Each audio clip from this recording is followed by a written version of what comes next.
Hello friends, welcome to కోదే channel. మనందరము దగ్గర డిస్టెన్స్కి బస్సెస్ ప్రిఫర్ చేస్తాము, దూరం డిస్టెన్స్ అయితే ట్రైన్ ప్రిఫర్ చేస్తాం. కానీ ట్రైన్స్ ఒక్కోసారి మనకి బర్త్ కన్ఫర్మ్ కాదు, ముందుగా 3 months ముందు బుక్ చేసుకోవాలి. అలాంటి టైంలో మనము ఆర్టీసీ బస్సు బుక్ చేసుకోవడం బెటర్. సో లాంగ్ డిస్టెన్స్లో కూడా మనము స్లీపర్ కోచెస్ ఉంటాయి, అవి చాలా బాగుంటాయి. నేను ఫస్ట్ టైం ప్రయాణం చేశాను హుబ్లీకి.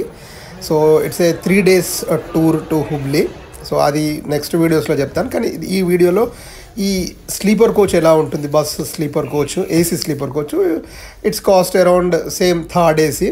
ఇది చాలా కంఫర్టబుల్ ఉంది. ఫస్ట్ టైం వెళ్ళాను, కానీ ఒక ప్రాబ్లం ఏంటంటే వాష్రూమ్స్ ఉంటాయి, కానీ బస్ డ్రైవర్ మనం ఎక్కడ అడిగినా అక్కడ ఆపేస్తాడు.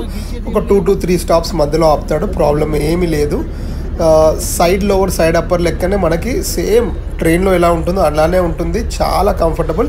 ఇంకా ఇన్ఫ్యాక్ట్ ట్రైన్లో కంటే కూడా ఈ బర్తులు చాలా పెద్దగా ఉంటాయి.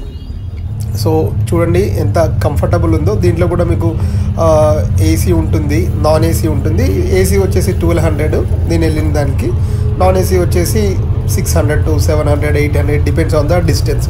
సో దీనికి ఛార్జింగ్ లైటు, మీకు బెడ్ ల్యాంప్స్ అన్నీ ఉంటాయి దీంట్లో కూడా. సో మీరు ఎప్పుడైనా ట్రావెల్ చేస్తే మీ ఎక్స్పీరియన్స్ కమెంట్స్లో మెన్షన్ చేయండి. But I had a good time, seriously. చూడండి ఎంత వ్యూ బాగుందో. సో మేము ఇక్కడ 9 o'clockకి MGBSలో ఎక్కితే మార్నింగ్ 7:30, 8 o'clockకి హుబ్లీ దింపేశాడు. సో నాకు అడిగితే అయితే ట్రైన్ జర్నీ కంటే కూడా బస్ జర్నీ కంఫర్టబుల్ అనిపించింది, చాలా తక్కువ టైంలో రీచ్ అయ్యాము. సో ఇదేనండి హుబ్లీ బస్ స్టేషన్. చాలా పెద్దగా ఉంది, మంచిగా అనిపించింది. ట్రావెలింగ్ అయితే ఫస్ట్ టైము.